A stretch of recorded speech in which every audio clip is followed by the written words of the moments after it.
South China सी में जिस तरीके से चाइना जो है वो अपनी दबदबा बढ़ाने की कोशिश कर रहा है, तो वियतनाम भी काउंटर करने के लिए इस तरह से भारत जैसे देशों के साथ अपनी साझेदारी बढ़ा रहा है।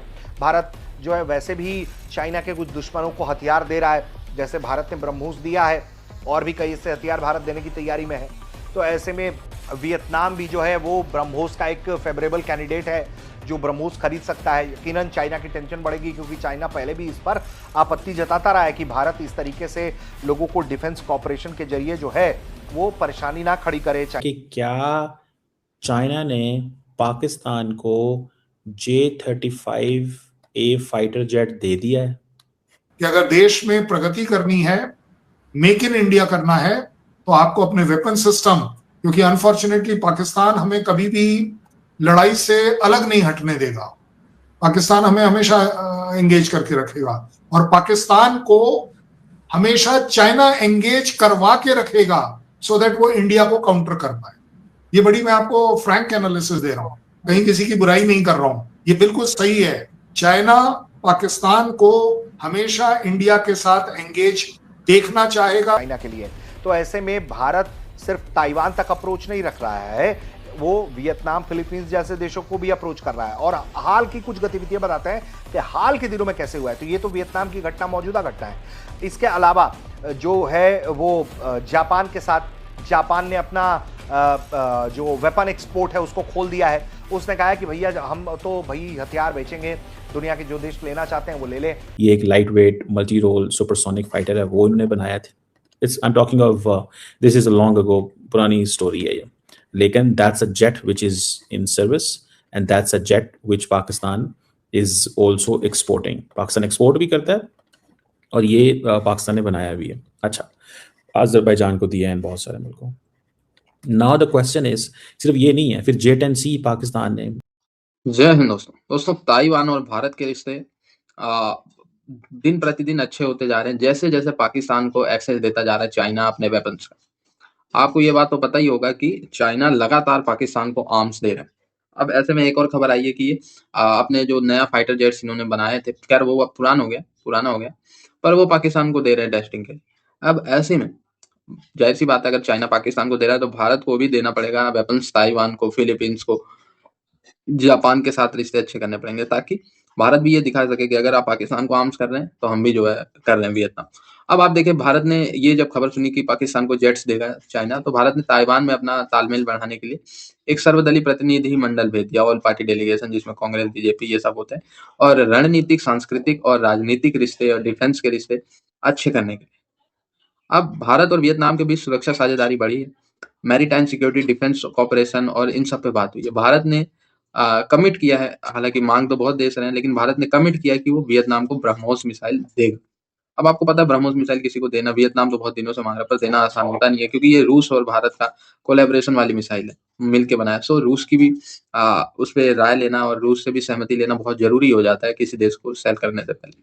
फिलीपींस को हमने बेचा तो रूस सहमत था। अब वियतनाम को बेचने से पहले भी रूस की सहमति पे आ जाके बात रुकी हुई है, लेकिन जल्द ही भारत जो है वो ये ब्रह्मोस जो है वो वियतनाम को देगा।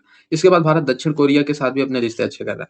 जापान के साथ तो आपको पता ही है, स्पेशल स्ट्रेटेजिक पार्टनरशिप है भारत की, ठीक है। 2030 तक 50 बिलियन का रखा गया टारगेट। तो ऐसे में भारत भी चीन के सामने चुनौती दे रहा है। ताइवान, वियतनाम, जापान, दक्षिण कोरिया, इन सब साथ, और क्वाड आपको पता ही है। तो मतलब भारत भी दिखा रहा है कि पाकिस्तान का साथ देना चाइना को बहुत भारी पड़ सकता है। कि अगर देश में प्रगति करनी है, मेक इन इंडिया करना है, तो आपको अपने वेपन सिस्टम, क्योंकि अनफॉर्चुनेटली पाकिस्तान हमें कभी भी लड़ाई से अलग नहीं हटने देगा। पाकिस्तान हमें हमेशा एंगेज करके रखेगा और पाकिस्तान को हमेशा चाइना एंगेज करवा के रखेगा, सो दैट वो इंडिया को काउंटर कर पाए। ये बड़ी मैं आपको फ्रैंक एनालिसिस दे रहा हूं, कहीं किसी की बुराई नहीं कर रहा हूं, ये बिल्कुल सही है। चाइना पाकिस्तान को हमेशा इंडिया के साथ एंगेज देखना चाहेगा, रखेगा, सो दैट इंडिया और चाइना की जो इकोनॉमिक वॉरफेयर है वो कहीं इंडिया ग्रो अप ना कर जाए। And that is where we are. हमको ये टेक्नोलॉजी चाहिए, हमको वेपन सिस्टम चाहिए। बट आप बताइए किस वेपन की बात कर रही हैं आप, वो बताइए सर। देखिए, मैं मिसाइल्स की बात कर रही हूँ। मैं मिसाइल्स जो हैं वो शायद रशिया से आप लोग अब ले रहे हैं, और जाहिर है कि उसमें टारगेट तो सर चाइना नहीं होगा, टारगेट तो पाकिस्तान ही होगा। ऐसा तो नहीं है कि आप वो मिसाइल जो है या वो ड्रोन जो है वो आपने चाइना के पर डालने हैं, वो तो आपने टारगेट तो आपने पाकिस्तान को ही करना है। हालांकि आप खुद कह रहे हैं कि चाइना एंगेज करके रखता है, लेकिन चाइना से ज्यादा क्लैशेस तो पाकिस्तान के साथ होते हैं भारत के। नहीं, मैंने, आपने शायद मेरे बात को समझा नहीं। मैंने कहा चाइना की हमेशा कोशिश रहेगी कि वो पाकिस्तान को इंडिया के साथ एंगेज करके रखे लड़ाई में। चाइना खुद एंगेज नहीं होना चाहेगा, समझदार आदमी है इसलिए। लेकिन आपने जो बात कही है मैं उसको जरूर वो कर दूं। वैसे आरजू साहिबा ये बताइएगा, आपने कौन सी ऐसी एस्ट्रोलॉजी पढ़ी है जो आप भविष्यवाणी कर पा रही हैं कि वो जो भी हम मिसाइल खरीदेंगे वो पाकिस्तान के लिए होगी? मतलब ऐसा कैसे हो गया है? सर अभी तक जो चली है पाकिस्तान पर ही चली है ना, और तो मैंने कहीं चलती देखी नहीं।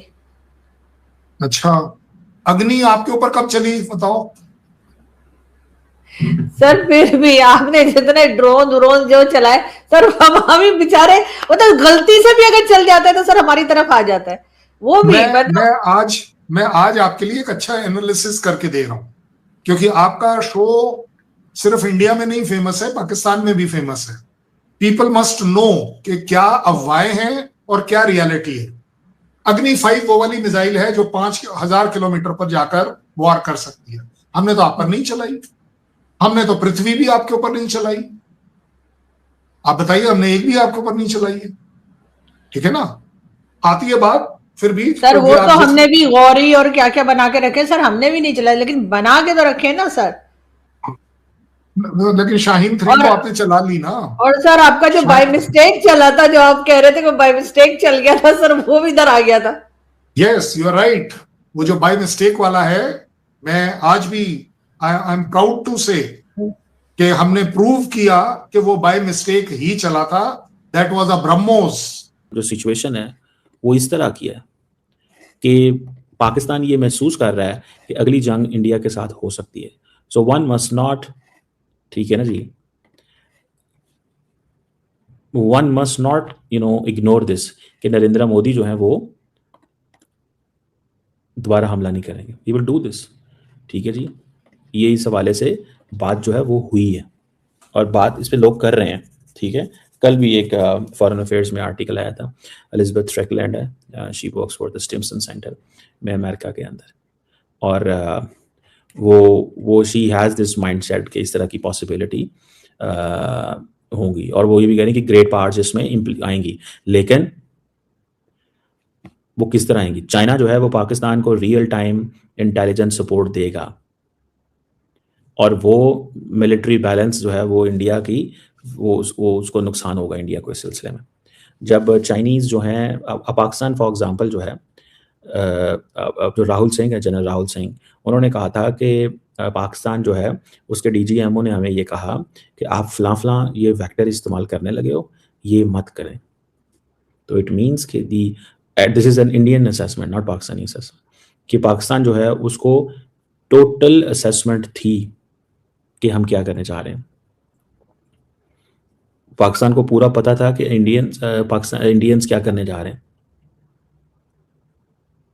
सो अमेरिका की जो क्राइसिस मैनेजमेंट में फोकस था, चाइना का पाकिस्तान को intelligence, technology and whatever, UK, gulf और बाकी